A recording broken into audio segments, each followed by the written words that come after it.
Hello, listeners, and welcome to this week's episode of the Cult Vault. I am your speaker, Casey, and I have the first instalment of a much requested movement, the Children of God. Anyone who knows anything about this group will know that this episode comes with some serious trigger warnings of child sex abuse, suicidal ideation, spiritual abuse, and much more. So please listen with discretion to the wonderfully insightful Daniella.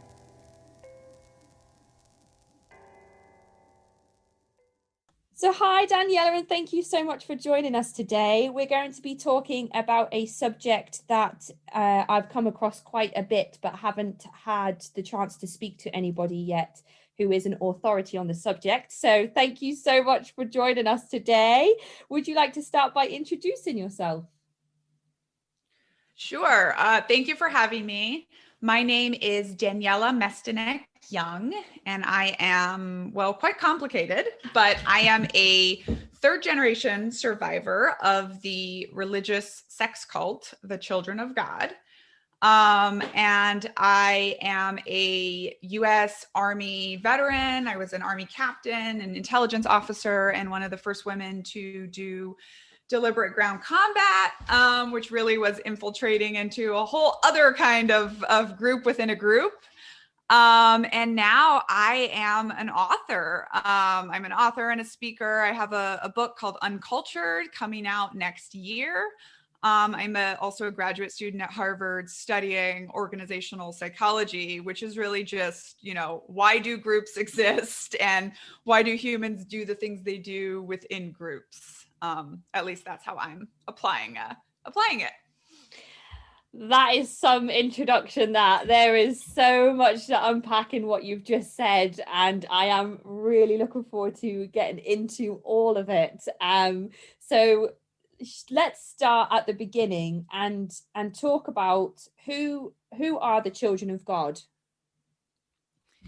Yeah, so the Children of God sort of started as your run-of-the-mill, new religious movement is what the scholars will call it.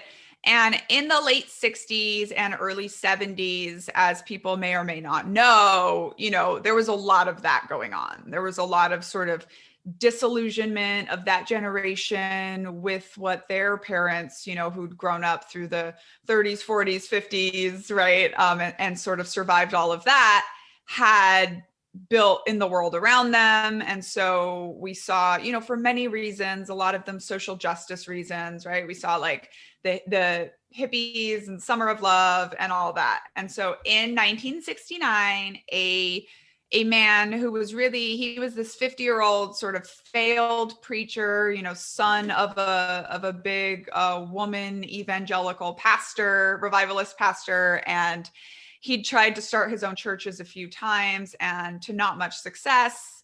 And then he sort of found his little niche on Huntington Beach, California, passing out peanut butter sandwiches to hippies and getting them to come in for these Bible meetings with his 4 teenage children who were all very, young and cool.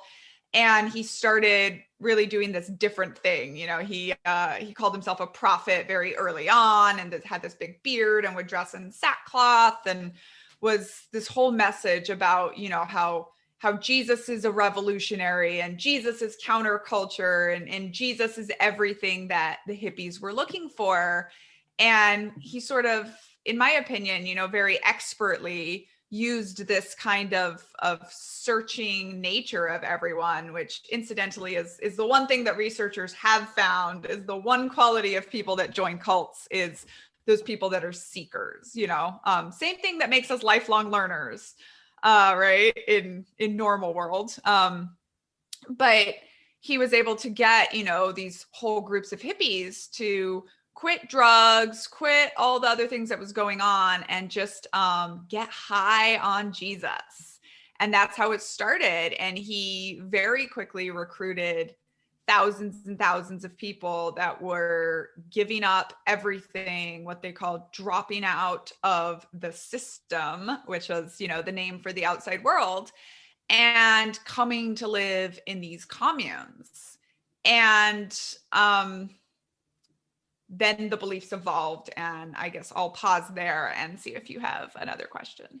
Yeah, I was just making notes here about it's interesting, the community group and the demographic that the leader targeted eventually to get this kind of movement rolling, like he tried so many times before, because I feel like there is always, with the groups that came about in the 60s and 70s, there's always the targeting of the kind of hippie, quote unquote hippie kind of counterculture movement, because those people were the seekers and they were the people that were looking for something. So they were kind of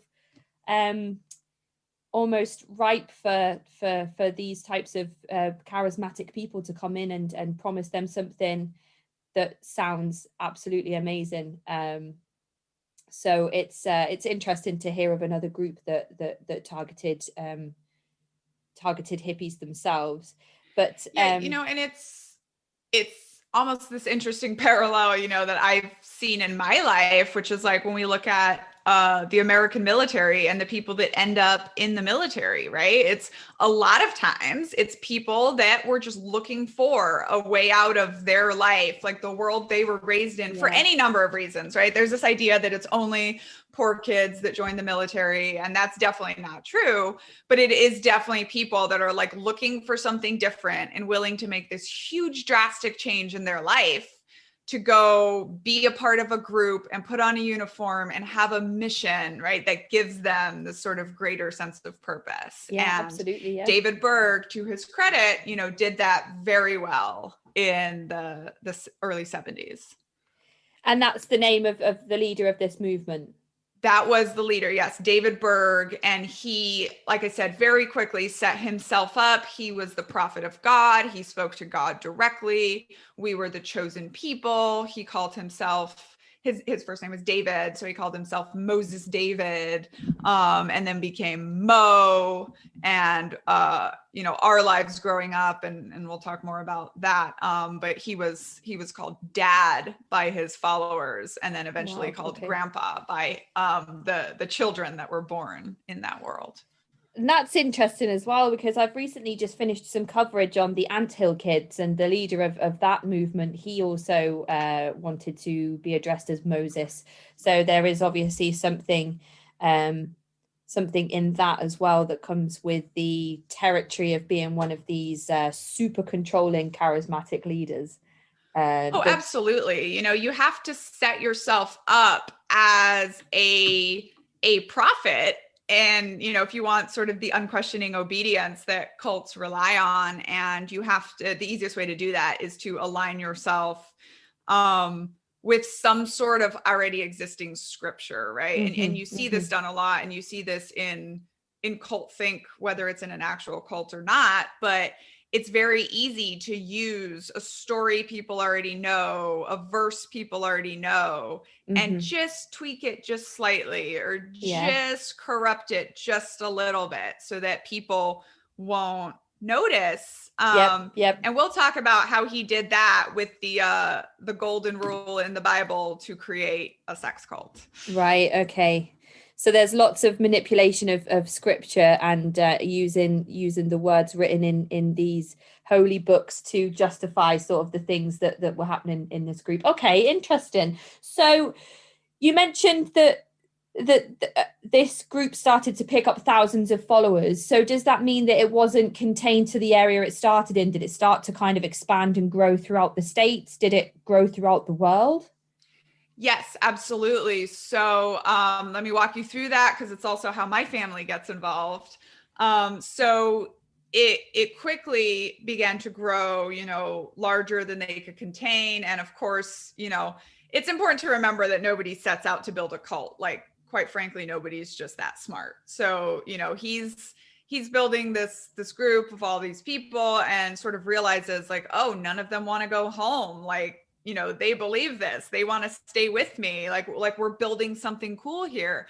And it really is startup energy at that time. It's like I, of course, also did 3 years in entrepreneurship world, education world, startup world, just to round it out, and it's very much that same energy, right? It's we're going to dedicate our minds, hearts, bodies, and souls to getting this new organization off the ground, getting it running, making it a thing.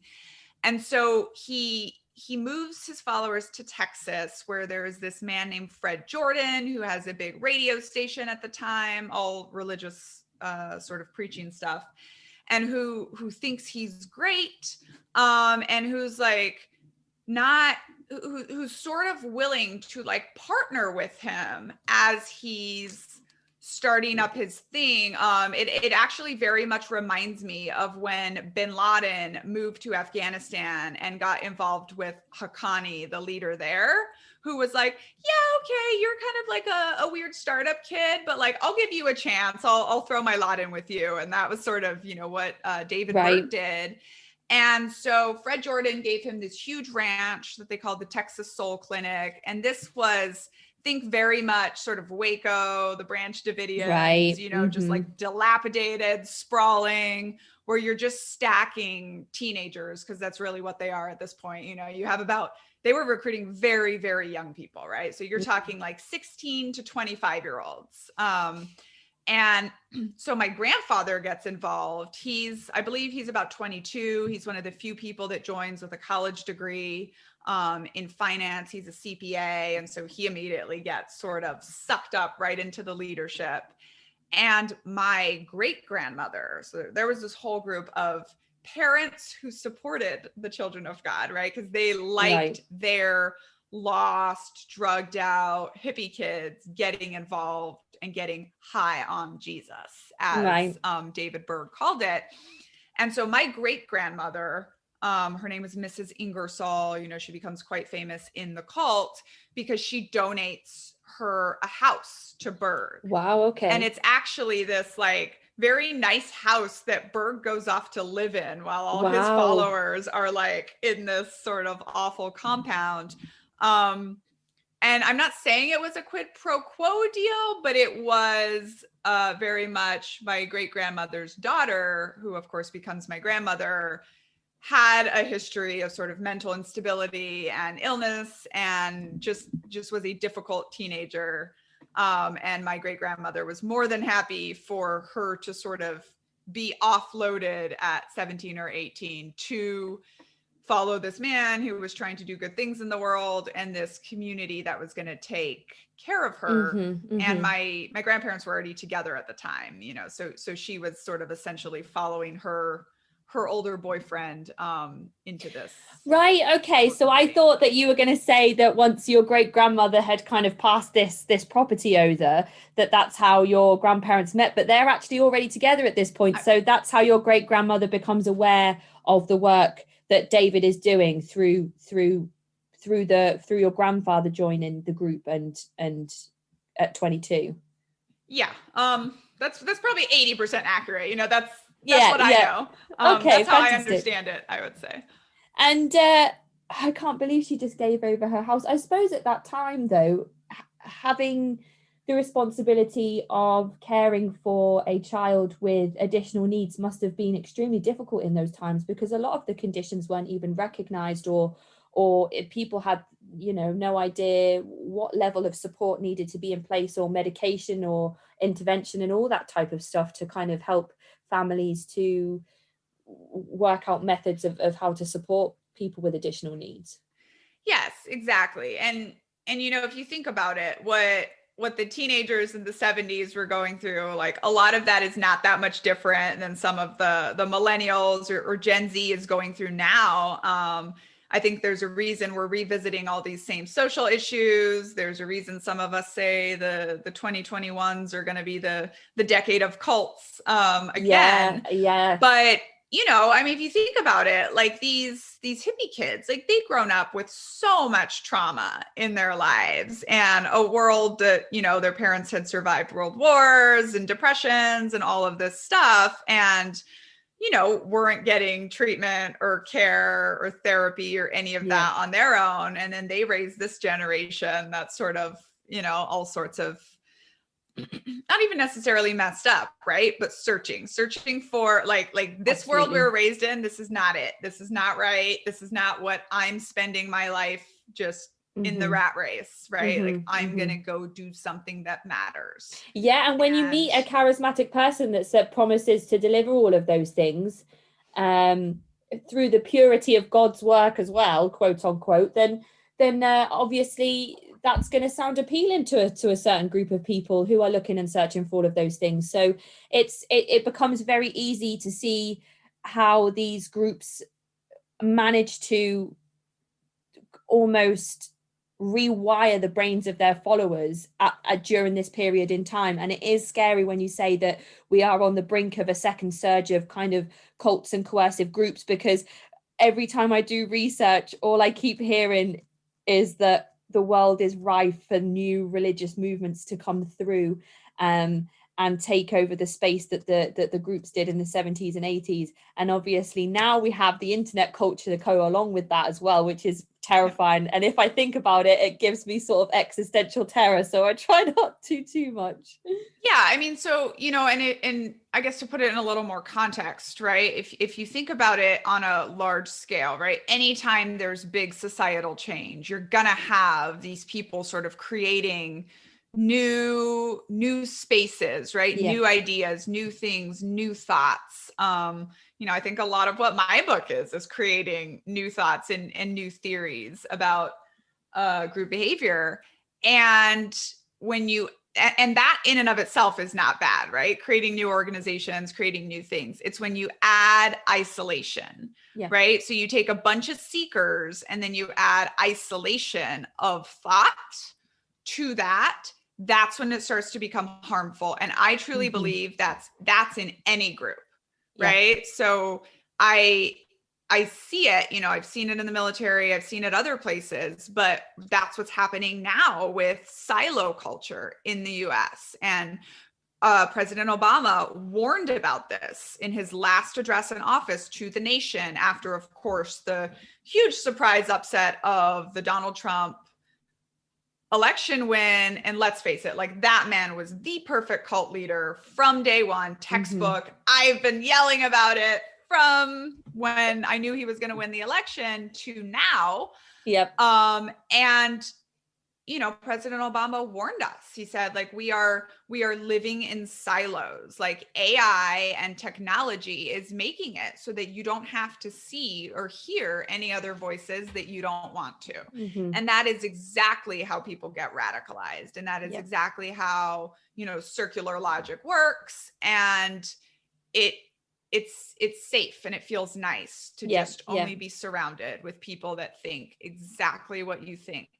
And that's exactly what the Children of God did in the 70s and 80s. It was just a bunch, and think about it, it's fun, right? Take a bunch of like-minded teenagers, give them a purpose, put them on camping out on floors and like a hard life. And it's literally exactly the same as going to basic training, which is hard, but it's fun. And it's fun. And you come away with the camaraderie that is like no other. And that was when he started getting weird, right? Or he was always weird, right? So David Berg was always a extremely problematic, dysfunctional, pedophile, incest guy and alcoholic, right? He just managed to hide all of that. And it's a very interesting thing, I think, how people get pulled into cults and really just how cognitive dissonance works. Right. And I'll give this parallel by talking about basic training, which in the Army, which I think a lot of people can just relate to a little bit better. So if you think about it, like when people have an idea, you're like, oh yeah, I believe that idea, right? And then you're introduced to evidence that doesn't make sense. Most people will be like, okay, yeah, I'll change my idea, right?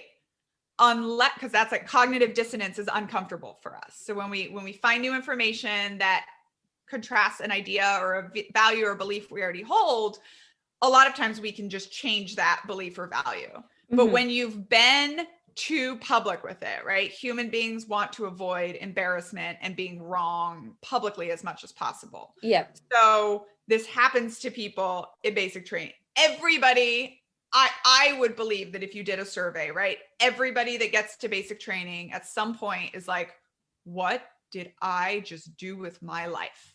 Like, I was a free person walking around on the streets, and then I just signed up to come here, sign away all my freedom, and just like be abused, right? Like, why did I do that? Mm-hmm. And some people cannot take it. And the first week of basic training, people are sort of like, they're mostly sort of like performative suicide attempts, because that's the easiest way to get sent home. Right. But for the majority of people, you know, probably 90% or higher, like you don't just walk away because you made such a big deal in your world of going off to join the army, right? You left your family, you left your friends, you said goodbye, you gave up things, you gave up freedoms. So you show up and like a few things aren't like you expect. There's a pretty strong pull for you to just stay there and gut it out. Yeah. Because how embarrassing is it to put your tail between your legs and go home and basically say you failed out of the army? Yeah. Right? Yeah. I suppose there's the sunk cost fallacy, isn't there, in that sense, when you think about everything that you've given up to make that decision in the first place. And America's very different with its culture around the armed forces as well. You know, you watched, well, over here, you would watch TV, you would watch films. When I go and visit, if there's a veteran, everybody's always like, thank you so much for your service, which is not necessarily something that happens as much over here.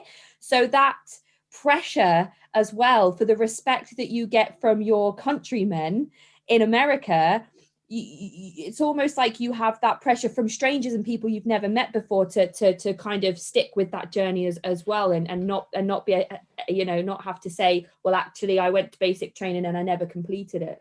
Yeah, exactly. And so, you know, and let's not even get started, because we don't have time for that, on the problems of America and the deification of the military, right? I call it the cult of the veteran.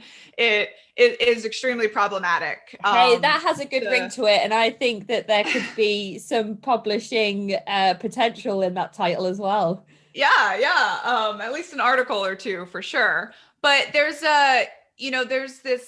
this analogy and sort of this scene that I'll tell you about that starts off my book, and then how it sort of relates back to the children of God, which is when you get to basic training, you know, basically the first thing that happens, you've been sleep deprived for 48 to 72 hours, which was similar to what the children of God would do with their religious revivals. Like, you're hungry, like basically all your physical needs just haven't been met for some days.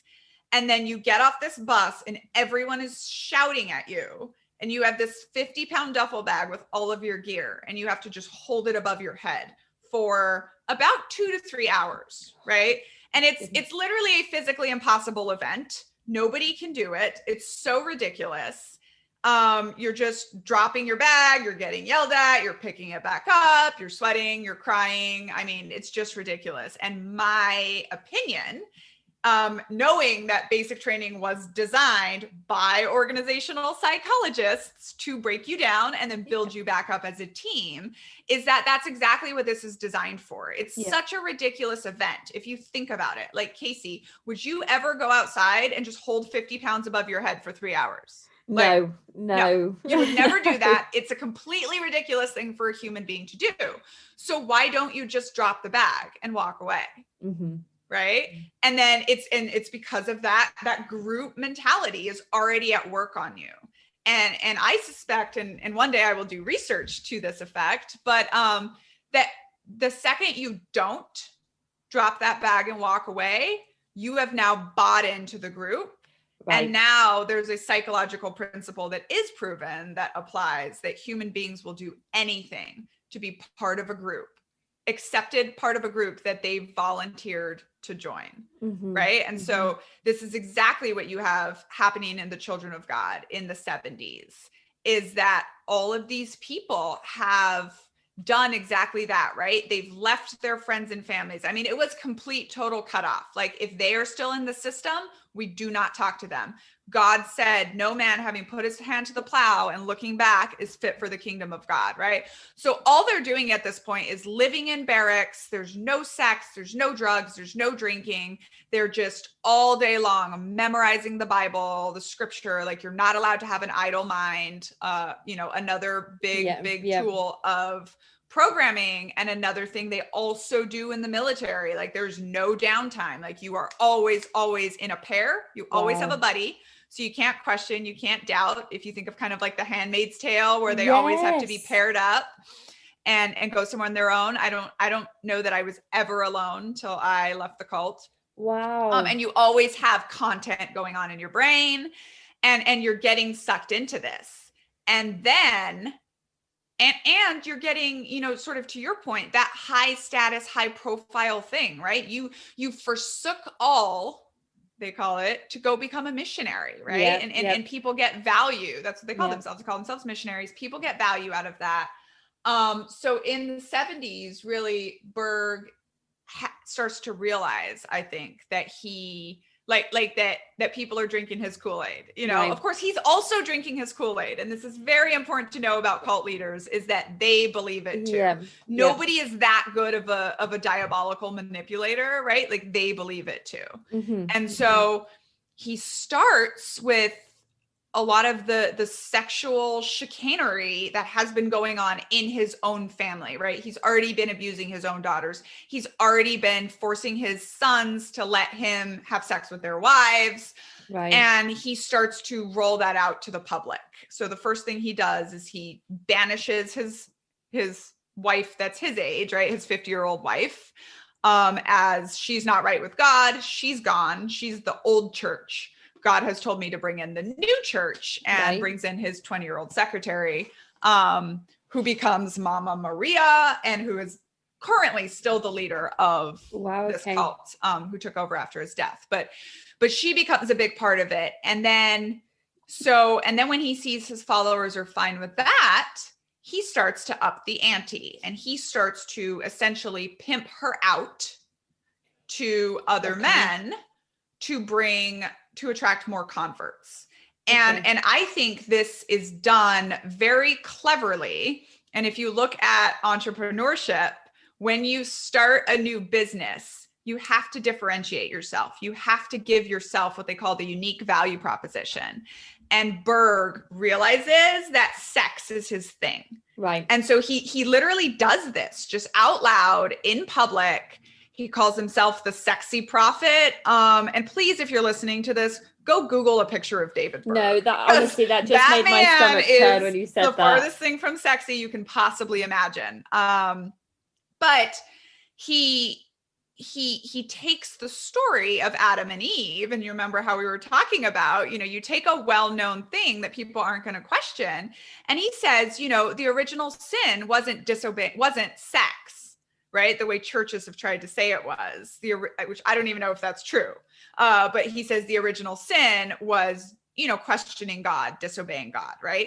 So he's inculcating these very important things to his followers. One is, don't ever question any God. And I've set myself up as God, as your prophet. I'm the mouthpiece of God. So don't ever question me. And also, sex is good, right? And he very quickly gets into interpreting the verse, right, that's referred to as the golden rule, which is, love God and love others as yourself. And some other verses in the Bible that say everything done in love is cool, essentially.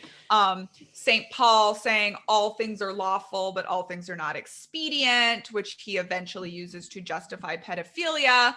But right now we're still going in religious prostitution is what it becomes, right? And so he embraces that. He calls the women hookers for Christ. He has drawings done, and it's all based on this verse in the Bible that says, I will make you fishers of men, to the fishermen that Jesus recruits to be his disciples. And he has these posters done of these naked women with like fish hooks coming through their chests, but looking all very sexy. And basically throughout the 70s, like all of the women in the Children of God are just expected to be religious prostitutes. Right. So and he's also using the Adam and Eve scripture to justify women being lesser people than men, it seems, as well at this point. Absolutely. And this is a big theme in my book, and some people like to fight with me about it because he did have women in leadership at all points, but absolutely the old patriarchal and let's face it, very embedded in Christianity and most of the big five religions, that just women are lesser human beings. And so when I was growing up, is like, you are here to be a Bible woman. You are here to serve at the feet of men. You are here to be a handmaiden of David, King David in the Bible, a lot of those analogies. Yeah. And you just were not intended to question. And so, of course, religious prostitution to get converts in, as soon as he started going with sex and started realizing that people weren't going to complain, that's when it really became a thing. And it started to be called the sex cult, which it absolutely was. And he started to almost solely focus on sex. And so now all of a sudden it became, what I think I have dubbed, I haven't heard anyone else use this term, but I call it forced polyamory. So just sort of to distinguish, like, people go straight to polygamy. And while like there was some, it was forced polyamory. Okay. So, and that also helped him avoid, like, how other cults like marry off their 14-year-old girls. Like, he didn't necessarily had to do that. He did play around with child brides when my mother was growing up, but he didn't have to do it, because at whatever age you just are expected to just be open for sex. And they started these things called the sharing schedules, because you were sharing God's love, and all things done in love are cool. And it would literally be like, so, commune life for these disciples at this point that are probably 10 years into this cult. So they're very bought in. And it's, you wake up in the morning and you read the schedule and you see what chores you have that day, and you see what task you're going to be doing, or they were called ministries. Maybe you're cooking for 200 people, or maybe you're out on the street passing out literature and begging for money. And then in the evening, who you're on the schedule to sleep with that night. Okay. It was just that basic and common and known.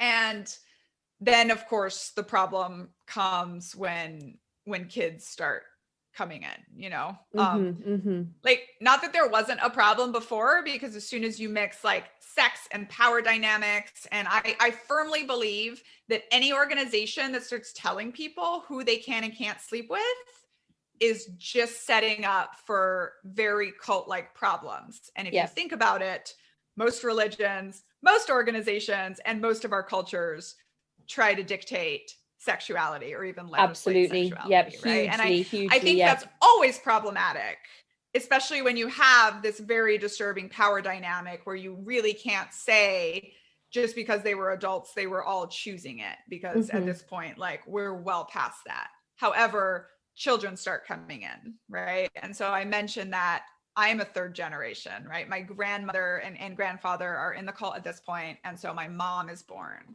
in 1972, right in the middle of all of this stuff. And she's very high up. We're very in the leadership and will remain so my whole life. And my mom was I believe one of the first like 10, and there were very few children in the beginning, but then there quickly started to be a lot, right? It was be fruitful and multiply. It was what sort of most religions realize as they're growing, as like in cultures just in general, like, we need to have as many children as possible to grow new members. And so most families end up with, like 12 children is probably the average. I mean, even when you look at families who are devout Catholics, Catholicism has a lot of people, just through the contraception rules that they have in place around not being able to, just not having access or allowed to use any kind of contraception. And then the families are huge, they have 10 to 15 children. And if you're I just went through trying to buy like a mother's necklace for my mom, and just like, nobody makes mother's necklace for cult survivors. That's I can't imagine how, oh my goodness. Yeah, and in your TEDx talk, which we'll mention at the end, you asked the question, are there any cult survivors here? And one person puts their hand up, and you said, that's one of my ex brothers or sisters. One of my 24 siblings. Yeah. That's what you said. And I was like, I had to go back and re-listen. I was like, yeah. So I know, I really didn't pause for effect there the way I should have. Yeah, but, absolutely. Oh my goodness. So there's obviously, there's a lot to unpack in what you've just said. And I don't want to focus too much on the, as we spoke about before we pressed the record button, sort of the sensationalized side of the children of God, which a lot of it is obviously the abuse of children and the pedophilia and all of that nasty stuff that comes with talking about this movement, but it is still a core part of it. So it's interesting that somebody comes along, and I did a big segment on the Jehovah's Witnesses. I spoke to a lot of Jehovah's Witnesses, and a lot of the ex-members that have left are either people who identify as part of the LGBTQIA community and felt like they couldn't live authentically as a Jehovah's Witness through their kind of sexuality and who they wanted to spend their life with, but also a lot of people who identified as heterosexual left for the same reasons. They met someone outside of the church that they felt a connection with and wanted to spend their life with or have romantic involvement with, but were not allowed because the person was not a member of the Jehovah's Witnesses. So you've got somebody here who's coming to you and saying, forget everything you know about religion. If you want to be religious and you want to have loads of sex, you can come and do that with us right here, because that's what we do.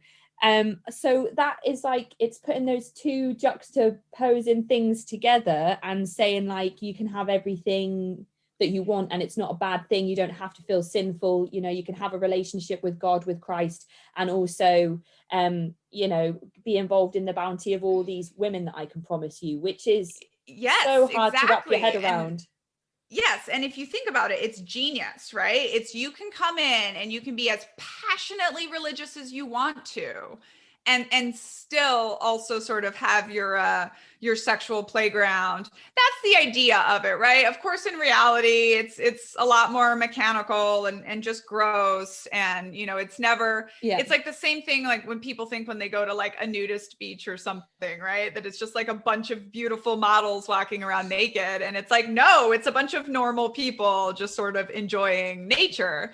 But that's what definitely the children of God became, right? It's like, you can have polyamory and not have it be gross and problematic. Yeah. I believe that, but I don't think you can do it at this like organizational, like group, like dictated level, right? Timetabled and that. Yeah. And then I will also say, because you mentioned the LGBTQ community. So first of all, let me just take the opportunity for the listeners to say, a Children of God survivor named Lauren Huff has just published a book called Leaving Isn't the Hardest Thing, a book of essays.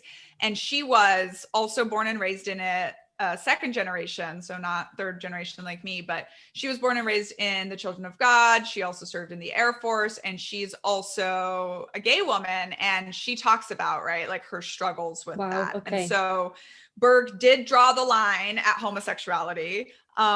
Berg pretty much drew the line at anything he didn't enjoy, right? So you're attracted to your own daughter. Okay, fine. I will tell you why God might be okay with that in Berg's mind, but you can't be gay. And definitely men could not be gay. And there was like a little bit of wiggle room for women because, Berg enjoyed that. But you couldn't be, essentially you could be bisexual, but you couldn't be exclusively gay. Right. Which, by the way, is sort of a good time to talk about the KGB-esque environment that grows in the cult, because anyone that has an issue with you can just complain about you to a shepherd, they called them, right? A leader. And it sort of will become this religious witch hunt. And I can definitely also tell you a lot of parallels about that in the US Army, but maybe that's another time. But it becomes very much a thing. Like if you're a woman and you're engaging in sexual activity with another woman, that's fine. But if you're suspected of being a lesbian, that's a problem you're going to be expected to pray and get the victory over. And so, I definitely think the LGBT community was persecuted and hounded, and in intense groups, it's really hard to be different. And if you're different, you're going to have a really hard life. And I mean, there's obviously a lot to every survivor of this movement will have needed some type of assistance or some kind of self-help techniques or something process to overcome what they've been through.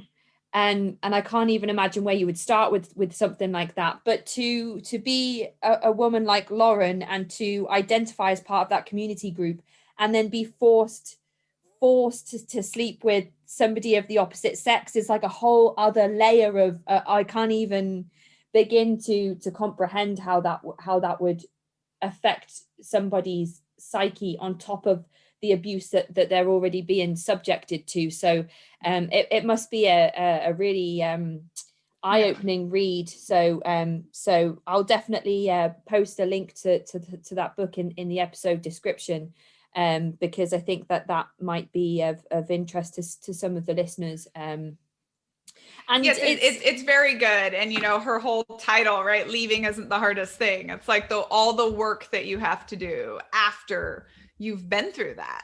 And just, to sort of close out this question, right? If you talk about like the sex cult and all the stuff, right? Like I always, people worry that it's sensationalizing, and I don't think it is, because it's the way it was. But it's important to talk about, like, for the children, for those of us growing up in it,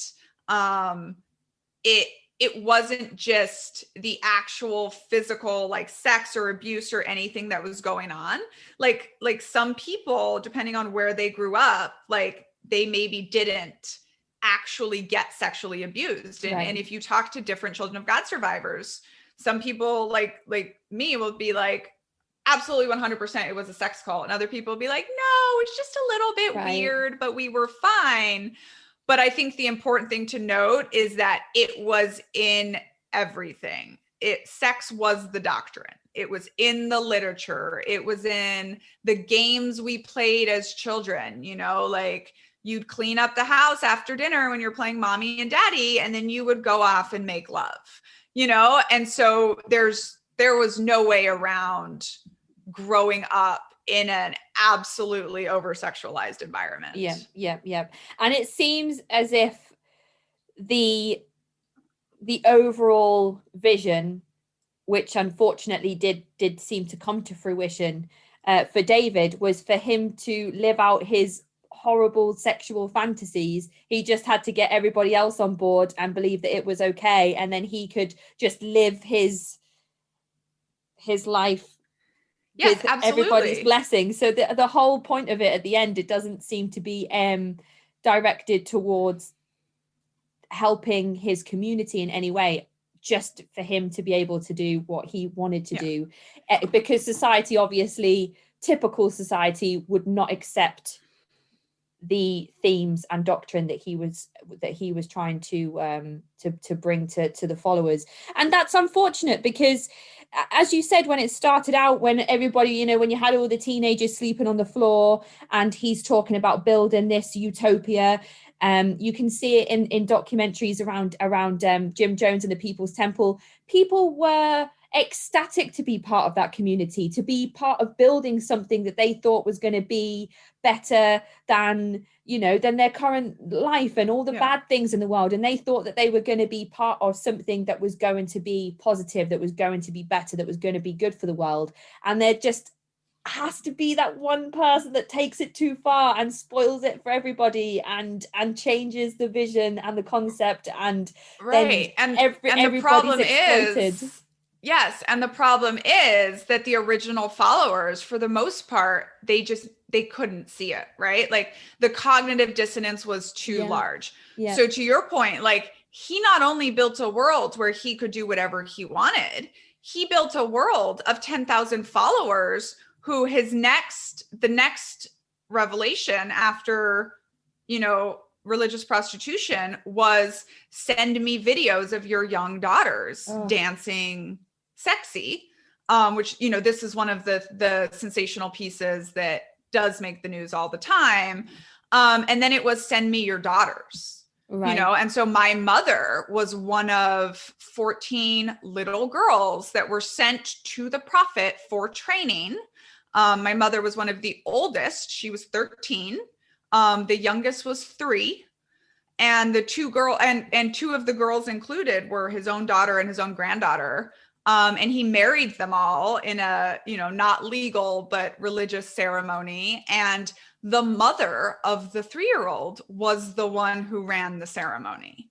And to this day, she will not admit that there was anything problematic with his teaching. And this was the way it worked, right? Exactly what you said. It was like, we do this here because we have the prophet that has shown us the truth of God, but the outside world doesn't understand. So naturally, as soon as you open up sex with children, like you start to become a very, very insular organization, very secretive. Yep. Berg saw what was happening with Charles Manson and Jim Jones and all the sort of bad, cult stuff heating up. And he, very conveniently received a revelation from God that his followers needed to go abroad to the developing world and, go proselytize. And it turns out that everyone assuming fake Bible names and spreading out around the world is also a really good way to, hide from authorities. And continue to grow. And so when I was born, give you a little background. So when my mom was 14, so she wasn't wasn't actually married to the prophet to be a permanent wife. It was just like a ceremony. Prophet can do whatever he wants. And then the girls go back home and they've received all this religious spiritual training. So at 14, my mom is impregnated actually by one of Berg's, his third, top lieutenant, basically, who is also a fellow finance guy and coworker of my grandfather, and is also 5 years older than my grandfather. So my father is 5 years older than my grandfather. Wow. And so at 15, my mom gives birth to me, and I'm one of, again, the very first third generation. By the time I grew up and left, I was the oldest third generation who was still in. Okay, so your grandparents are together, and your mum is born in 1972, and then 15 years later you are born. So and then I'm born in 1987. Yes. That's just, oh my goodness. I mean, I've got a young mum. She had my sister when she was 17, but I can't imagine a parent.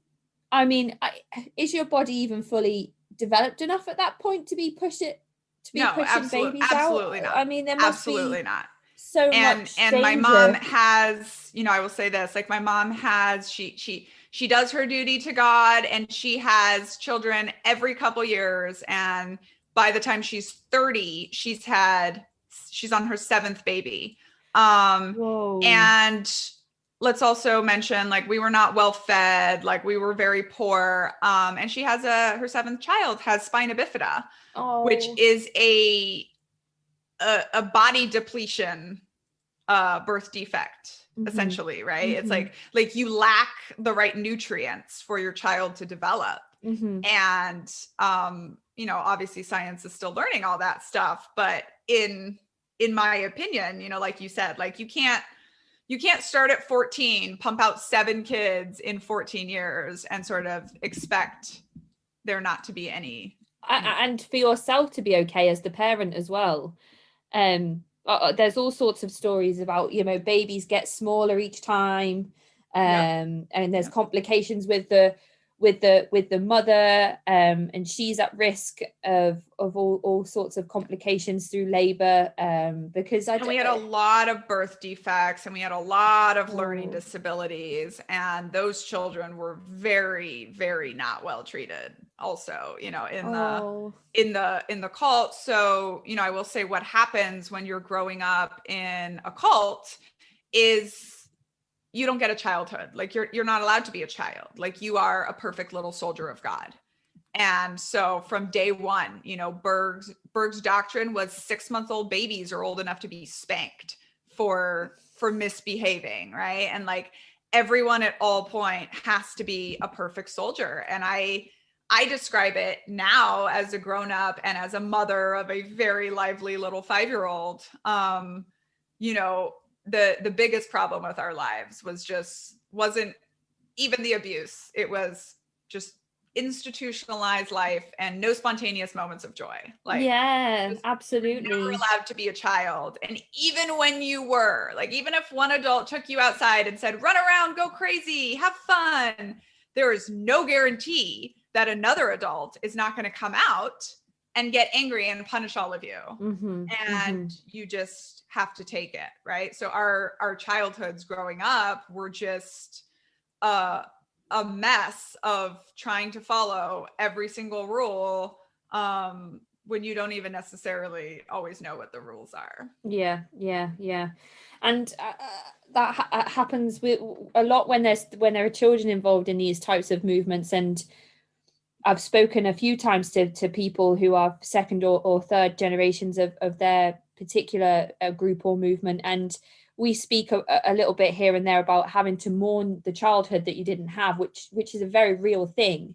You know, even though you haven't physically lost a person, you have the right, and probably do need to at some point address the fact that there was a huge portion of your life that was spent in a way it shouldn't have been, and that's a big thing, and something that I think a lot of people do end up having a grieving period around. Yeah, you know, and so I'll talk about that a little bit in my life, but it's so important to go through that, right? Because it's also, when you are born into a cult, you didn't go through that process of programming the adult way, right? Like that was just introduced to you as the way. Yeah. So you're like trying to learn, you know, so for example, like when I was 6 years old, I was like, this is it, I'm done. This is not God.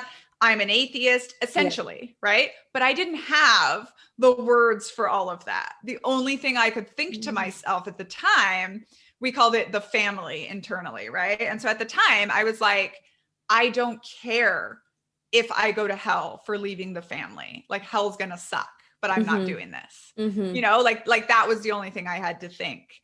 And I will definitely say that, so first of all, I had a very good therapist, thank you, US Army, who had actually coincidentally done her internship in working with women and children from cults.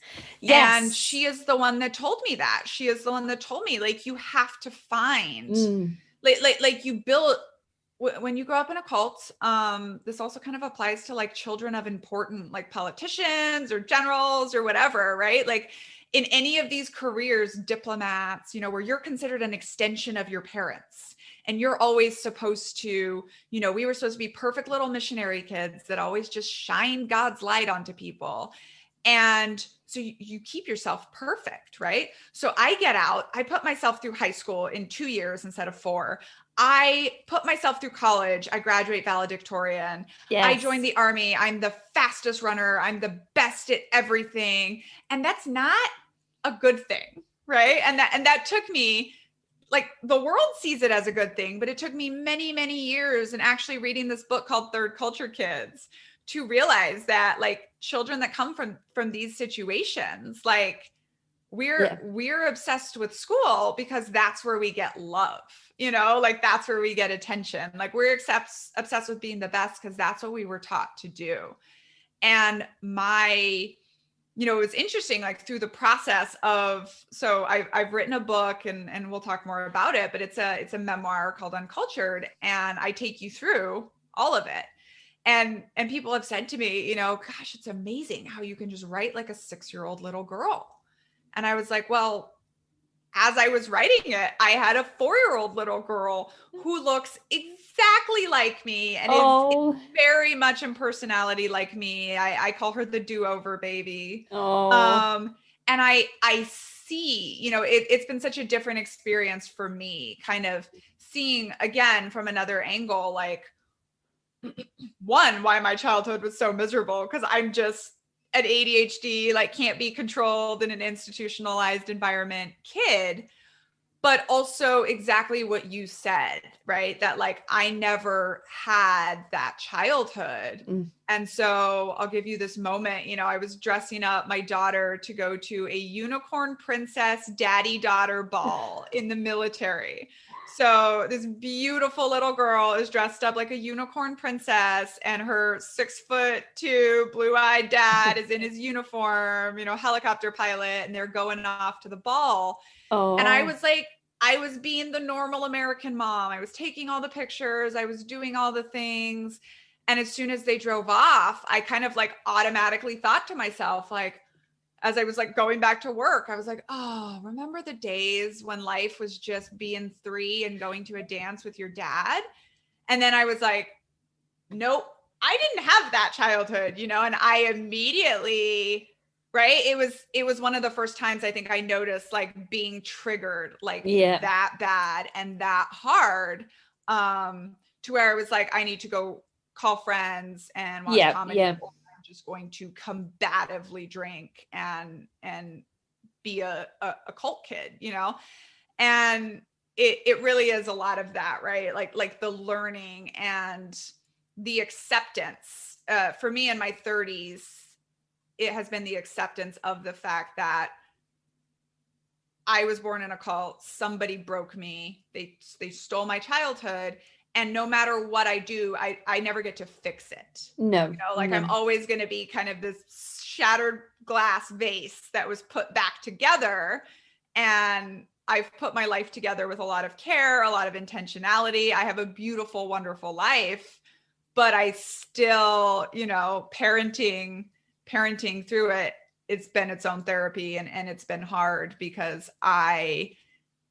when my daughter has these moments of unadulterated joy, I'm so happy for her, but I am so like tragically sad for 6-year-old Daniella that didn't get to have those things, or 6-year-old my mom who didn't get to have those things. Yeah. And I mean, you've got 24 brothers and sisters as well. So I mean, that must play a big part in all of it. And it just sounds like, I don't even know. I mean, it's so fantastic that you found that therapist, because we always say like, try and find a therapist that has experience in, at least coercive control or even domestic abuse relationships, because I think a lot of the coping mechanisms and strategies for that type of controlling environment can help somebody that's come from a highly controlling movement. But where would a therapist even start with trying to help somebody with that realization of their childhood? That's obviously got me a bit teared up, because it's heartbreaking. Yeah, that's such an important part, and I always say also to the survivors, and sort of once again, this can be true for veterans. It's like when you've had extreme sustained trauma in your life, and especially like institutionalized trauma, you have to go to a therapist that knows that. Yeah. So the last time I found a therapist, which, I've had very good experience through the VA, but when I did my intake, I said, okay, this is my background. And they were like, what therapist do you want? And I was like, I want the therapist that reads this and says, I can handle that. Yeah. Because if you just go to a random therapist, I've had this so many times where like the therapist cries and hugs me and tells me I'm a great person.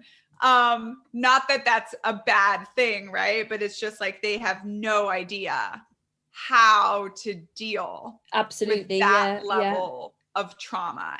And that, yeah, it's totally different from, you know, I have a friend who lives in LA who's like, you got to be really careful about your therapist when you're a Children of God survivor. A lot of them go back to California, and they're like, because you don't want the rich, you know, the therapist who specializes in like rich white women in LA that feel too stressed out with their Hollywood lives.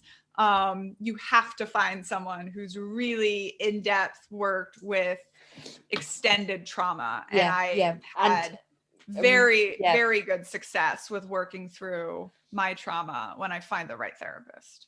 That's so fantastic to hear, especially for anybody who might be listening and wondering sort of the next steps that they could be taking, or things to try that they may not have considered yet. So that's really great advice, and really great to hear as well, obviously, because there's so much that you've needed support with, and you've managed to find that support. So that's definitely reassuring for people that might be skeptical of the social sciences and things like that.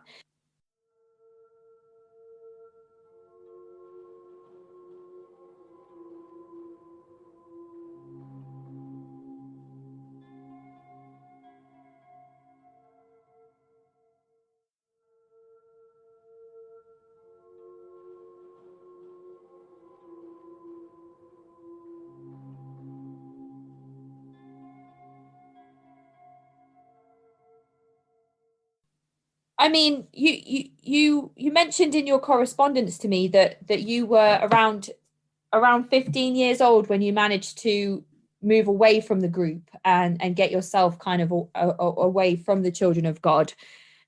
And is that typical for other people that age? Are they able to do the same? Are the third generation people that age looking to move away, or are they kind of sticking around and following in their kind of their parents' footsteps? No, it was definitely quite unique. I was definitely very young. So I will say this, right? For the second generation, first of all, they were growing up, especially the older ones like my mom, in a much more insular world. Our prophet died in 1995, and his wife took over with her whole own brand of crazy, but it got a little less sort of isolated, and we were a little more leaning in on the missionary thing, which meant we were exposed to the outside world, which again makes it easier to leave. But in some cases with the second generation, they could get out as teenagers because they had family to go back to, right? So for most of them, they had grandparents that had lost their own children to a cult and had 12 grandchildren they'd never met or hardly knew. And they were more than happy to have those children come back, right? Wow. Yeah. My family was the cult, right? Like my grandfather still runs the finances for the vestiges of whatever exists of the Children of God. And so it was very rare. Like I started making my plan to get away when I was 11, but I thought for sure I had to wait till I was 18, just because I didn't have anyone on the outside. Yeah. And when I was 15, just, you know, went through my rebellious teenager years, had some very, very bad stuff happen to me. And I was like, that's it. I'm done. I'm out. And so I sort of like launched this rebellion, because the great thing about a cult is like, they can't have anybody there sowing doubt or acting out. And so you act out enough and you get kicked out. Incidentally, once again, this also happens in the military, right?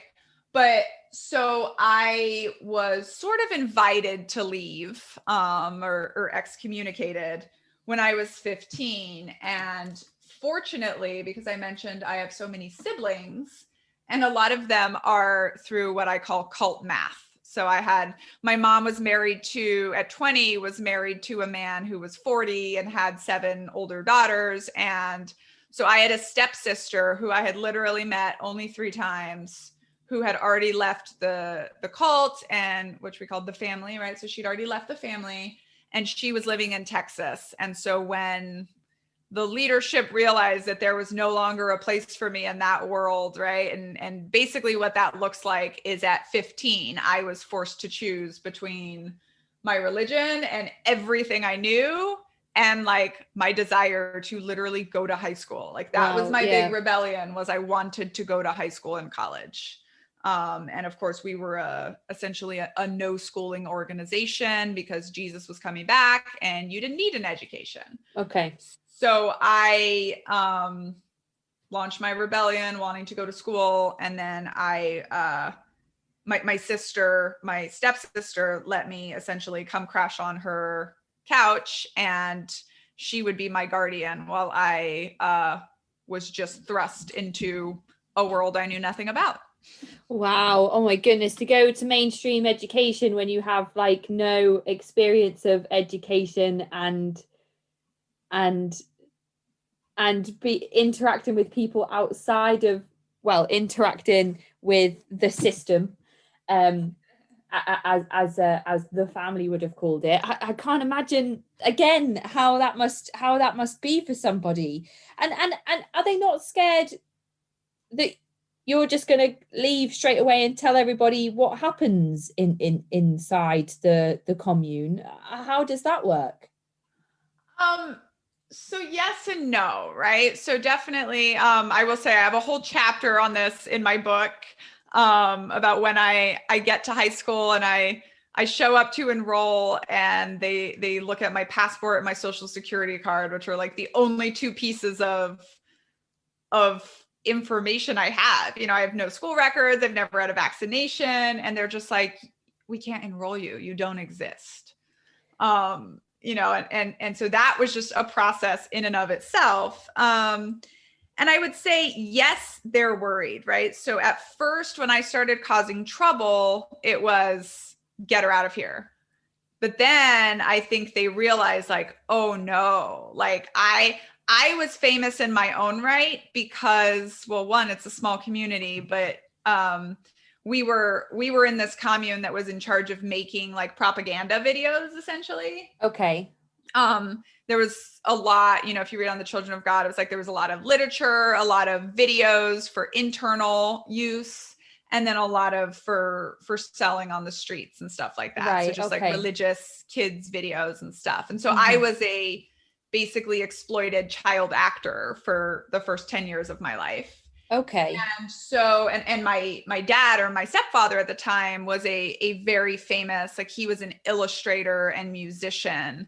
And so literally everybody, all 10,000 members in our world knew who my dad was. Okay. And so Daniella, the daughter of so-and-so and so-and-so, the oldest 3rd generation kid who we just did an article on a year ago, is now becoming a backslider, which is what we called it. From the Bible verse, no man having put his hand to the plow and looking back is fit for the kingdom of God, which is what the chapter of my book is called, Not Fit for the Kingdom of God.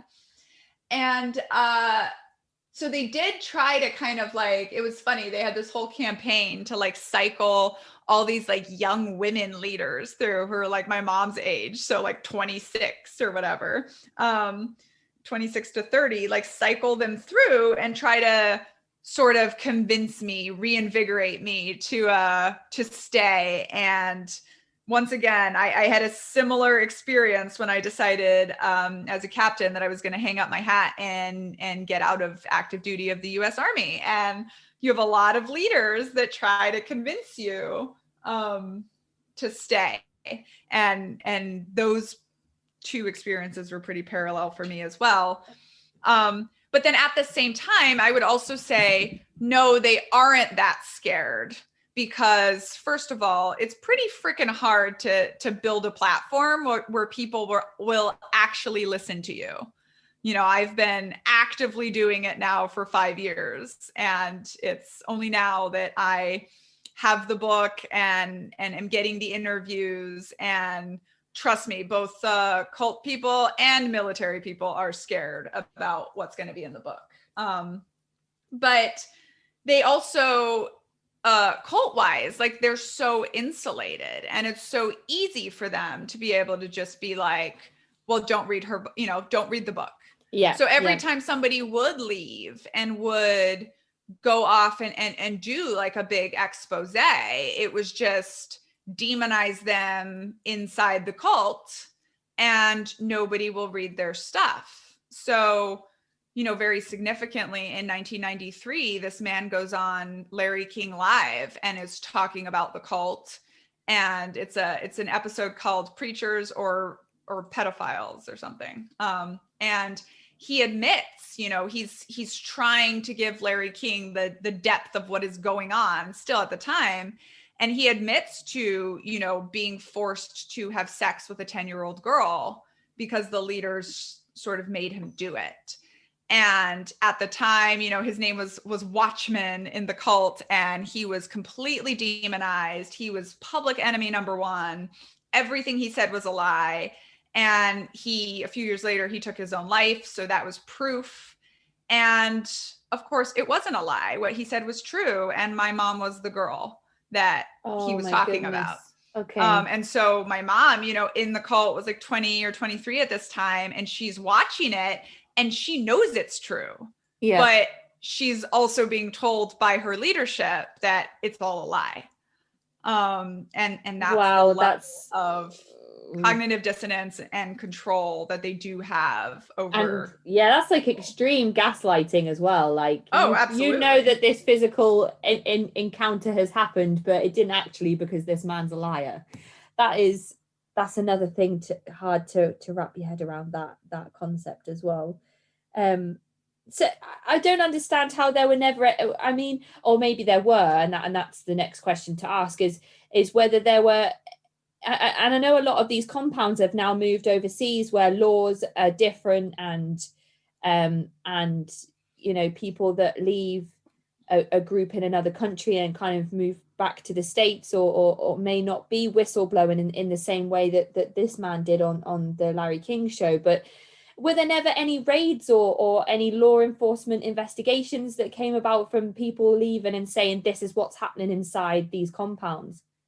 So there definitely were. So there were people that tried to get their children back after they left, because the cult definitely had a policy of like, if you decide to backslide, that's fine, but you have to leave your children here, especially if only one member was leaving.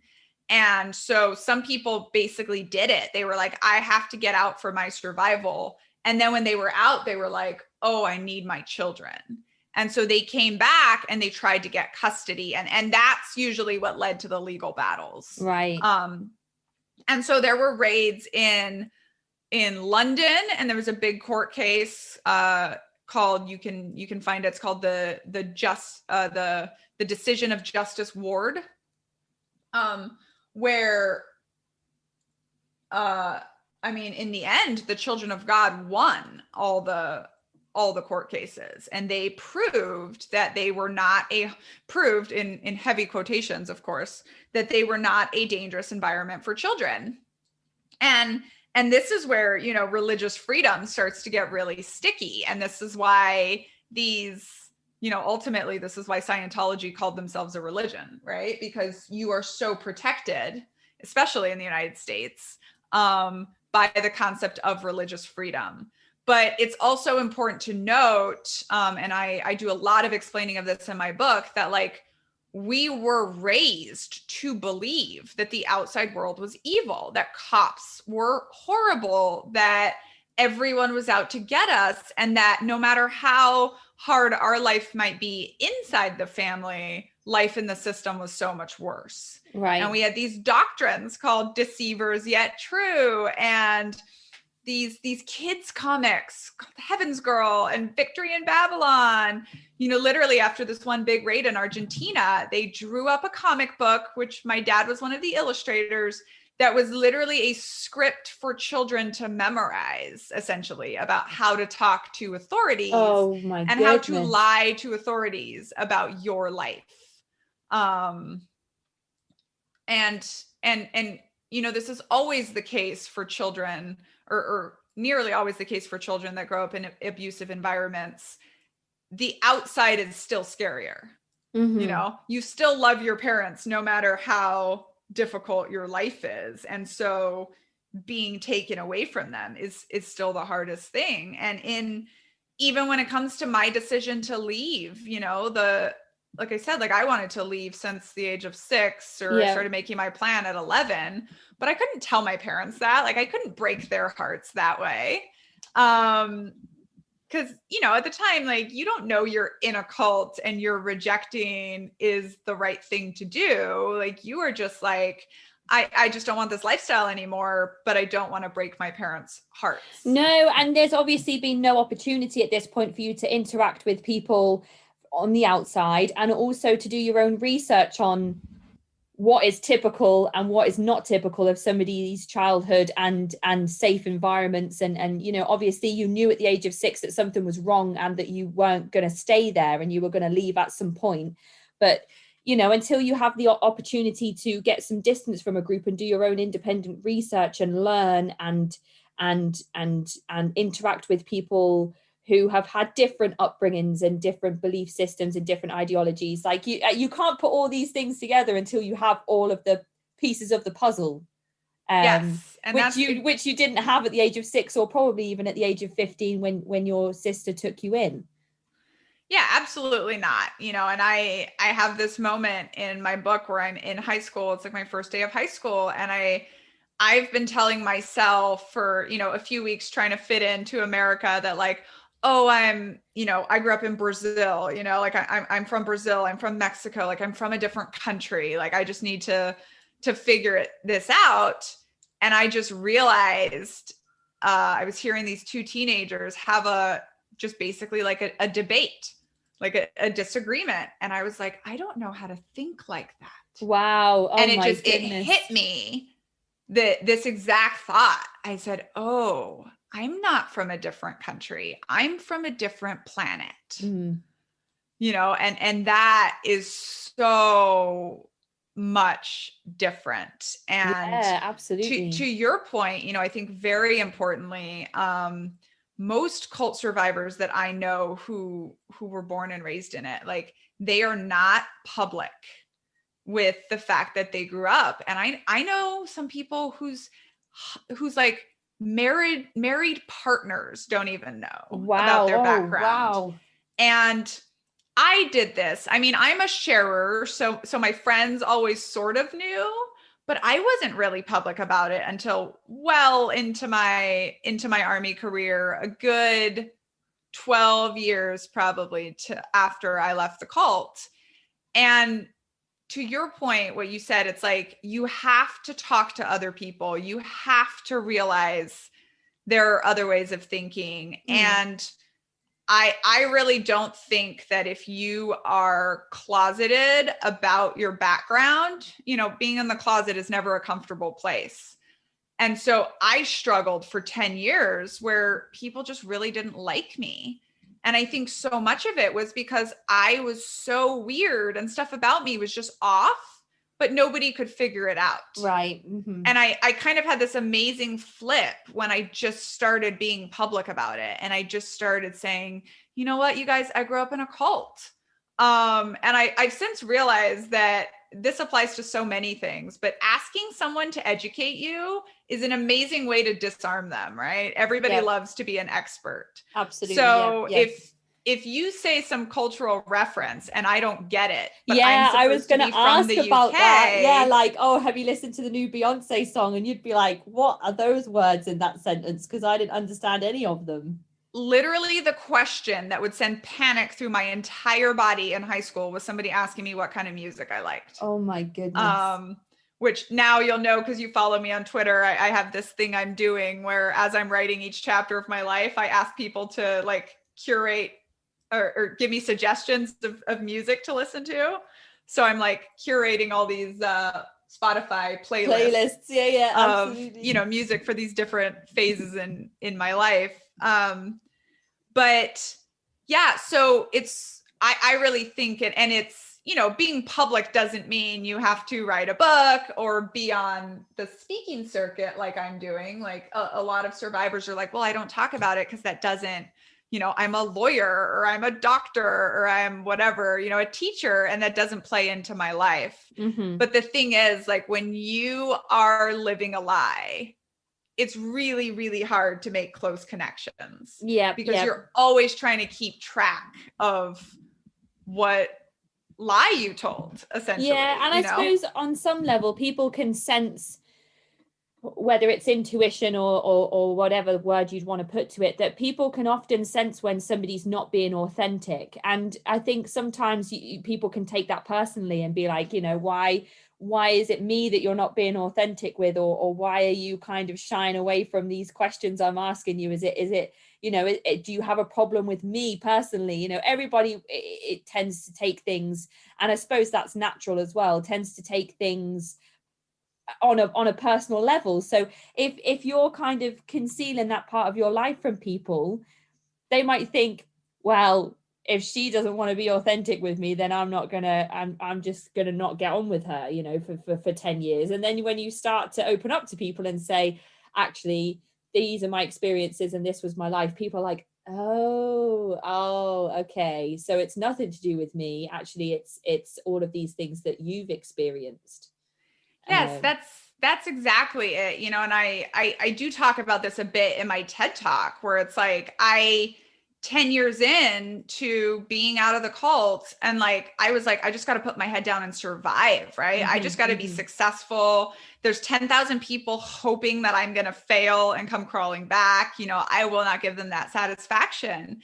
And then 10 years in, I'm literally sitting on a guard tower in Afghanistan, like wanting to kill myself, trying to decide how I'm going to kill myself, because I was so exhausted from not fitting in with people, right? And I mean, I'd had all kinds of traumas. I'd been assaulted again at war. I'd lost a bunch of my friends on my combat team. Like there was all kinds of legit trauma, but my feeling at the time was just, I'm so exhausted. I'm never going to be normal, right? Like I'm a cult kid, and I'm tired. I want it to end. And when I realized I needed to just start connecting with people, and I needed to just start telling people, it really is that what you said. And I think especially in my case, like I'm so outgoing, I'm so bubbly, and then people ask me a question and they see me just shudder my eyes and shut down, right? Like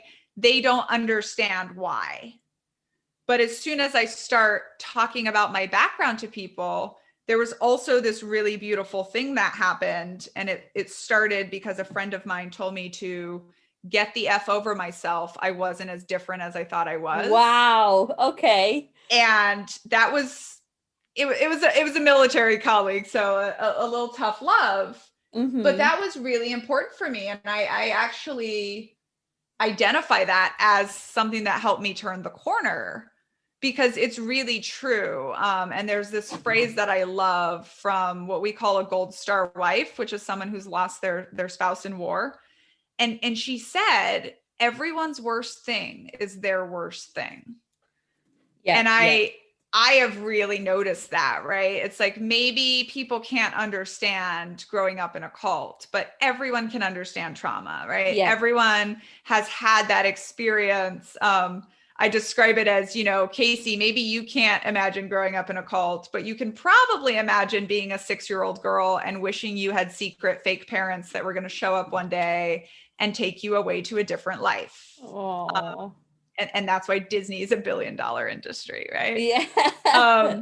And so I found that since I started sharing my stories, so many people can relate to it. And so many people have had these interesting parallel experiences. And that's basically what my book Uncultured kind of is. It's like, let me tell you about these extreme circumstances I've had in my life, but the parallels to group behavior, and especially the trauma that group behavior can cause, everyone has experienced that in some way in their life. And it definitely has been brought to my attention, the parallels that you've been drawing here. And it has crossed my mind to speak about the military in the past, especially because when it comes to things like hazing rituals, I've thought about talking about sororities and fraternities and boarding schools as well, like private schools. But I think I'm probably going to have to go out now and find a group of people who are ex-military from around the world and speak to them about their experiences and see if the methods of control are similar for them as well in the way that you've explained it, because there seems to be a whole demographic of people here that would fit the profile of the podcast that might want to get their stories out. And you mentioned before as well that not everybody's going to be wanting to discuss that part of their life with people, and not everybody's going to be a talker or a sharer, or maybe it just doesn't play a part in their life's narrative now. But thank goodness there are people like you that are coming forward to speak about it, because those people that don't can still identify with people who have had similar experiences and can still build a community of support and still find a network, or just know that there are other people out there that have had these experiences, because there is a handful of people such as yourself who will come forward and speak on these types of platforms and put a pen to paper and write these experiences down, so that others know that that they aren't the only people that might be thinking or feeling the same way that you have thought and felt. And I just think that's so commendable. Yeah. So it's so important. And I think the analogy of sort of like being closeted with your sexuality is very helpful here, because if you think about, people that are LGBTQ plus, like not all of them are super public or super obvious, right? So I'm not saying that that's what people have to be. Like, you never have to share anything you don't want to share, like with the public or with anyone. But from an internal perspective, right? If you still haven't even been honest with yourself about who you are, or your like close people in your life. Like I had an entire marriage where I didn't really talk about my past, and he didn't really want to hear about it. And that of course did not go very well for many reasons. No, I mean, we get one life, I'm assuming anyway, from my perspective and my beliefs and my values. You're on this planet one time. Imagine spending that lifetime not being authentic and carrying a part of yourself around that you're not, that maybe you're not even being truthful to yourself. I can't imagine how exhausting that must be, and also just how much better it would feel to just be like, do you know what, this is me, all of me, and I'm kind of not ashamed or worried about any of it. That to have that moment must feel great, whether it's around sexuality or or saying to people, I grew up in a cult, or whatever your personal situation may be. There's been a lot of women that I've worked with that a community group in the past that have gone through therapy for abortion. That's obviously a huge taboo subject that women don't openly discuss and talk about, but it has such huge effects on women's mental health. And because it's not something they can discuss openly, it often ends up kind of eating them from the inside out until they end up with severe mental health problems.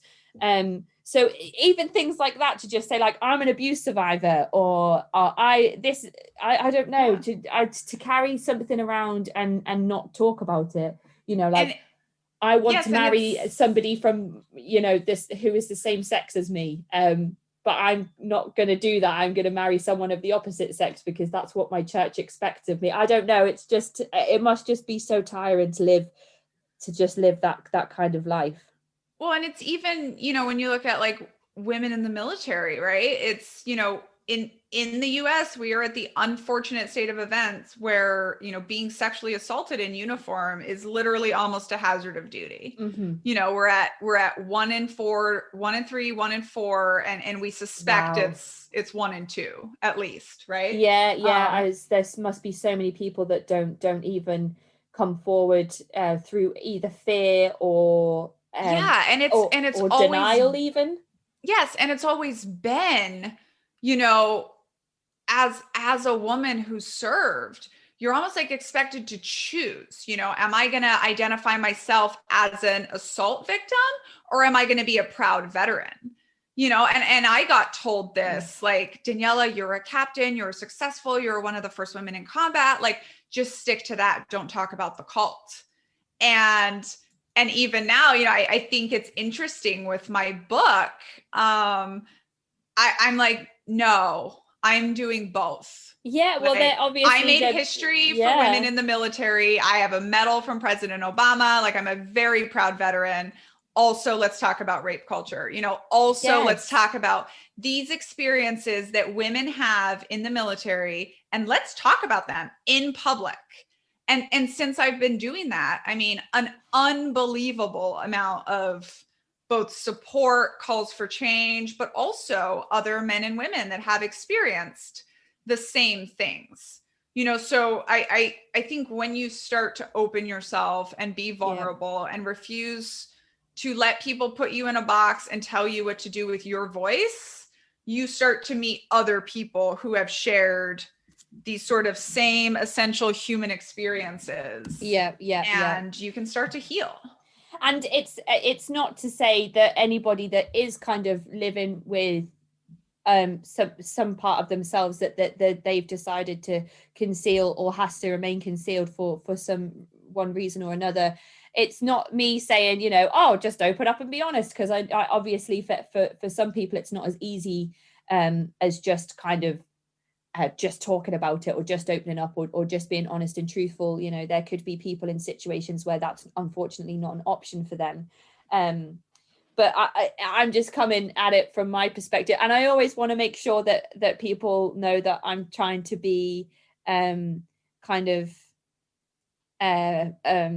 not judgmental of people's choices and stuff. So I just wanted to quickly make a point to anybody listening that might be thinking, well, it's not as easy as that to just come forward and say, this is my life. And but I think what is fantastic is that there are people such as yourself, Daniella, that will come forward and say, like, if it is something that you're able to do, this is how you can do it. And you're an example of somebody that's come forward and said, like, and even for the military to say, you're a fantastic woman, but we don't want to hear about the first half of your life. We're only interested in the second half where you're serving the military. That's absolute, like, pardon my language, but that's bullshit, because everybody's journey leads them, and experiences and personality and everything is kind of, obviously it's all nature and nurture. So you wouldn't have been able to serve the military in the way that you did, or have the insight that you do now, if it wasn't for the experiences that you had throughout your entire life. So how can they just say, like, the first half of your life is not something people want to hear about? It's probably, as you said before, what made you so successful and come first in everything, or successful in the military's eyes, and in the education system's eyes, to come first in everything and strive to be the at the top. Right. And also it's very, it's very culty and very problematic in group behavior, especially to try to paint things as white and black. Yes. Right. Yes. And so this is why now my decision is, no, I don't choose. Or, in the military, again, part of my language, because this might sound harsh, but when I was coming through the Army, and it was extremely sexist and still segregated and all that, and they would say in basic trainings, my drill sergeant said to me this horrible sort of joke that is, women in the Army are either a bitch, a slut, or a dyke. Wow. You get to choose, right? And the implication is we're programming women that you have to be a stone cold bitch. You have to be hard all the time. Like, you can't have friends. You can't let people know the real you. And, sort of in my book and in my life now, I'm just like, nope, sorry, I don't choose. I choose all, like, I'm going to be me, and everything about me made me part of who I am. Yeah. And I have this conversation publicly with a lot of people that will, like, find me on Twitter because they like I'm sort of almost like live tweeting this Harvard graduate degree where I'm studying leadership and group behavior and all this stuff. And people will love that. But then the second I start talking about being a mom or being a rape victim or being whatever, they're like, oh, now I'm turned off. And you can't have some of it. It's the whole package. And as like you said, there's no more putting you in a box. You can't be one of those three things that person in the military suggested you should be just because of your gender.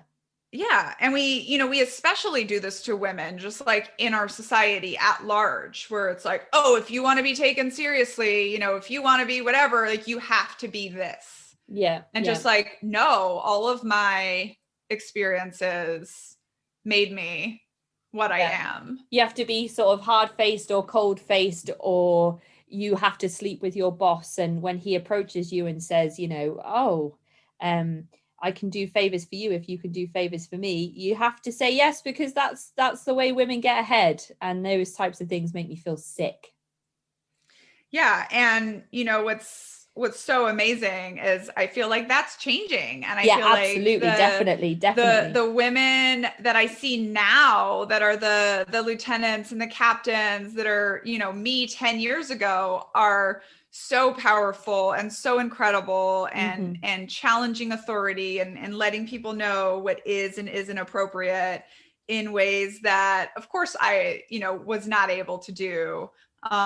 Especially when you're the first ones through the barriers, like you have to be perfect, and perfect is defined through men's eyes right now. And we're working on changing all that. But, a big part of the challenge I'm navigating now with my book is going to be with the military and the military community and getting them to see, look, you've all sworn publicly to start addressing your culture and start dealing with the harmful parts. Nobody's suggesting that the U.S. military branches are not sort of like honorable organizations. They are, and they've done great things for our country, but there are serious, serious problems in them. And we can start addressing it, but not unless you're willing to listen to my story, read my story, and read the stories of other people like me. And start to really, really ask, when one of our first women that we're so proud of is being sent out on combat patrols, and we're warning her to watch her back against the 25 men she's being sent out with, like, that's a culture problem. Absolutely. That's not a individual bad apples. It's not like, oh, Daniella's just so unlucky. It's like, that's a culture problem. And we need to start addressing that so that we can keep these amazing women, because the military can't keep women. It's, most of us get out as captains. It's very, very rare that women are staying past about 10 years, because it's just too much. It's just too hard. And none of it's physical, by the way. It's all the environment and the way that women are treated. Well, I suppose things like the Me Too movement have definitely helped with moving those messages along and making it more normalized to come forward and speak about those types of experiences that shouldn't have to happen or shouldn't be happening in the first place. And it's like you said, I think, again, there's another parallel there with the military in terms of things like religion and Christianity. Things, I talk a lot about different denominations and sects of Christianity. And a lot of the people I interview will be talking about them in a negative light. And that's not to say that Christianity overall is evil, who I don't know if we can say whether it truly is or not, but there are certainly some parts of Christianity that are exploiting, abusing, isolating, and using coercive control methods on its members, and parts of scripture and doctrine, and manipulating those words to justify what they're doing within those groups. And it's not to say that the military overall is an evil entity, but from what you've said, there are certainly parts of it that use those same methods of control, and and you know, those things have to change across religion, military, and group think overall, from what you've said about your, you know, your entrepreneurship and training in that part of your life. Well, yes, exactly. And, you know, here's the thing, right? Like, human beings are hardwired to get into groups. And I think we developed that because groups are stronger than individuals. And so it was an evolutionary thing that we get into groups. And I haven't found any evidence yet that a cult is sort of fundamentally different from any other group, right? And so it's all psychology, and you really can't protect against it as much as you can just know how to kind of guard yourself. And one of the things I always say, to your point there, is hold nothing sacred. You know, so for an organization, right? And this is, again, my challenge to the US Army and militaries of just all kinds, is hold nothing sacred, right? Like, I love the US Army just like the current leaders do. But if you're not willing to sort of listen to our stories, and we did, the American military women, we had our own Me Too movement when a young woman was killed, buried in multiple graves, and then not looked for 60 days, Vanessa Guillen. And we sort of responded to that with hashtag I am Vanessa Guillen. And we all just started telling our stories. Yeah. And for the military to really sort of see and really sort of realize that we can't just keep putting our heads in the sand and saying, we're not a cult, we're a great organization. Yeah. And having the military investigate itself as well, as opposed to kind of outside independent people coming in to do those investigations as well. Right. Yes, that's obviously so problematic. Wow, there's so much around the military that I hadn't even considered. So I really am looking forward to your book Uncultured, which is there's as you said, your publishers are going to be discussing it and kind of doing a pre-launch and advertising it around from September of this year, 2021, and it's due to be released next year in 2022. Is that right? Yeah, more information to follow. Yeah, tentatively. So yes, so book publishing is its whole own little group world that's fun to learn about. But essentially, you know, I got the book deal in March, so the book is currently like in the process of being written. So it's publishing is an extremely collaborative art, right? So it goes through all kinds of stuff. But yes, so right now, what listeners can do if they're interested in reading Uncultured, which I promise you I'm working hard to make very phenomenal, is if you're a Goodreads person, you can find already kind of a shell of Uncultured by Daniella Mestenek-Young on Goodreads, and you can add it to your want to reads list, because then you'll get information there. They can go to DanielaMestenekYoung.com and put their email in, and we can, you know, link that in show notes. And then they can also find me on Twitter, Daniella M. Young. I'm extremely active. I have all kinds of conversations with people, and I will definitely be putting book information out there. But yes, this hopefully this fall, you know, there's a lot, you start hearing about it a lot more through wherever you get your books. And then hopefully about a year after that, there's a book people can buy. Yes, absolutely. And we'll definitely be keeping an eye on updates for that. Your emails to me, they come with all of those links that you've just mentioned. So I'll take all of those from our email thread and put those in the episode description for anybody who might be looking to follow the news of the book, or find your TEDx talk Lost in Transition, which I recommend everybody go and watch on YouTube, because it's so insightful and moving. And I watched it and was just like, whoa, because I didn't know what to expect, and it was sort of my first introduction to you and your life and your story, and it's amazing. And what you speak about with transitions in terms of groups and cults is so spot on as well from everybody that I've spoken to. So yeah, definitely I'll put the link to that in the group, in the episode description, as well as the calendar link that people can use to sign up for updates on your memoir Uncultured that hopefully will be able to get our hands on in a year or so.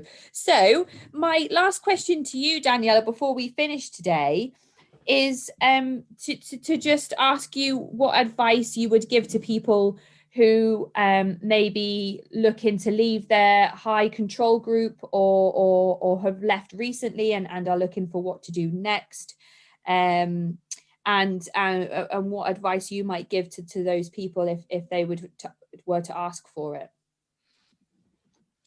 Yeah, so my biggest tip, and I can't remember if I mentioned this earlier, but this is for everyone, whether you think you're in a cult or not, right? Is to start hold nothing sacred, right? Like there is no idea, there is no dogma, there is no religion that cannot stand being questioned and beat up a little. And if it can't, then you should know that that's a problem, right? And that's especially true after you've just left the cult or the organization or the high control group or whatever it is, because there is no way humanly possible that you know all of the factors at play in your own mind or your own socialization. And I've determined that it takes like about a decade, right, to process everything. So,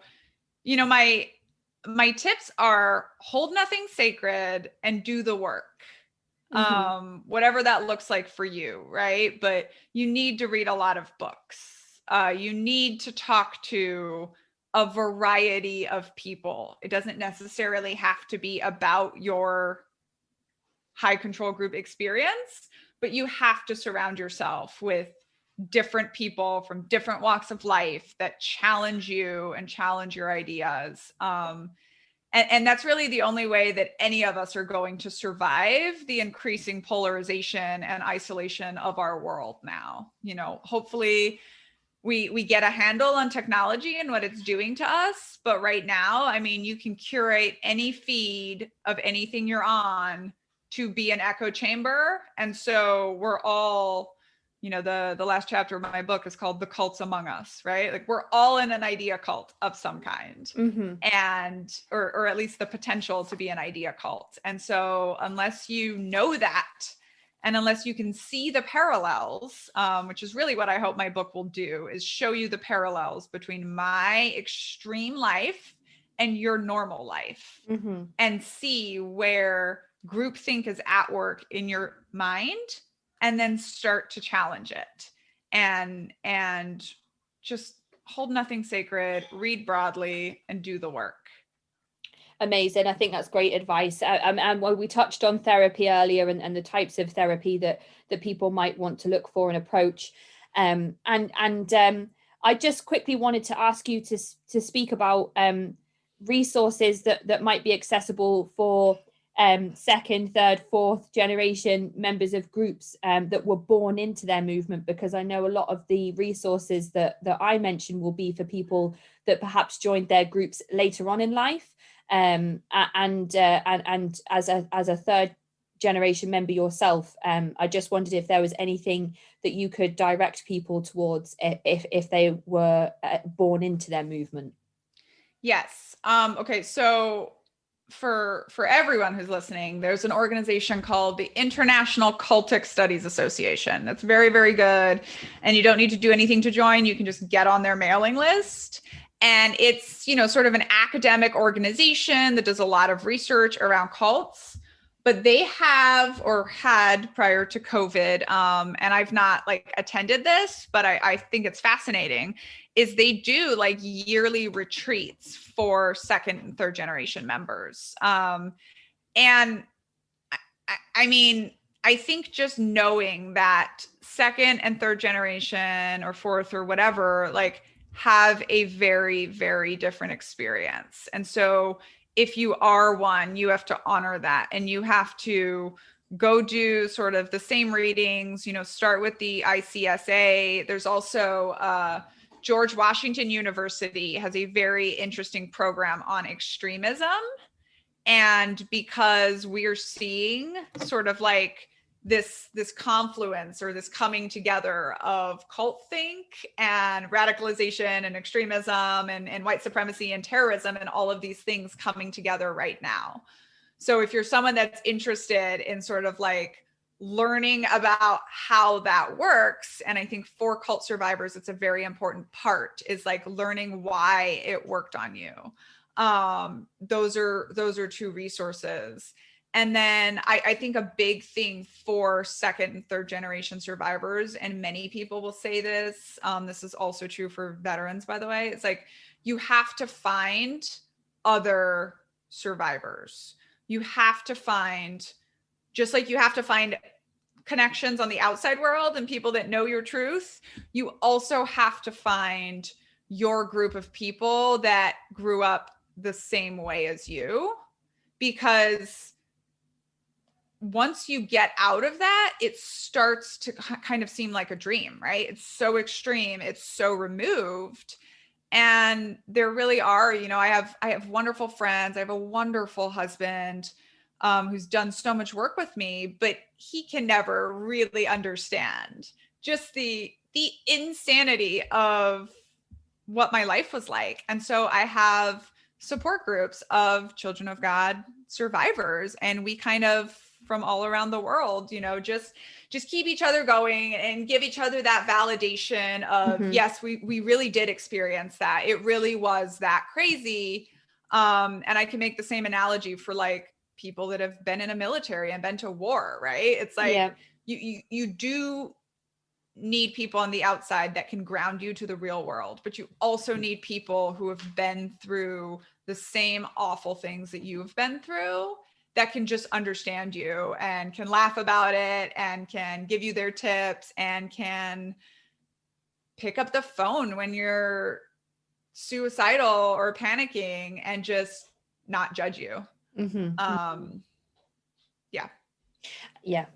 Absolutely. I think having some sort of support network, whether it's face-to-face meetings that you're able to have, or phone calls, or even a forum. I talk about Reddit all the time. There's subreddits for so many of these groups that we speak about on the show that are there waiting for people to go and access and find like-minded people to speak with about their experiences and everything.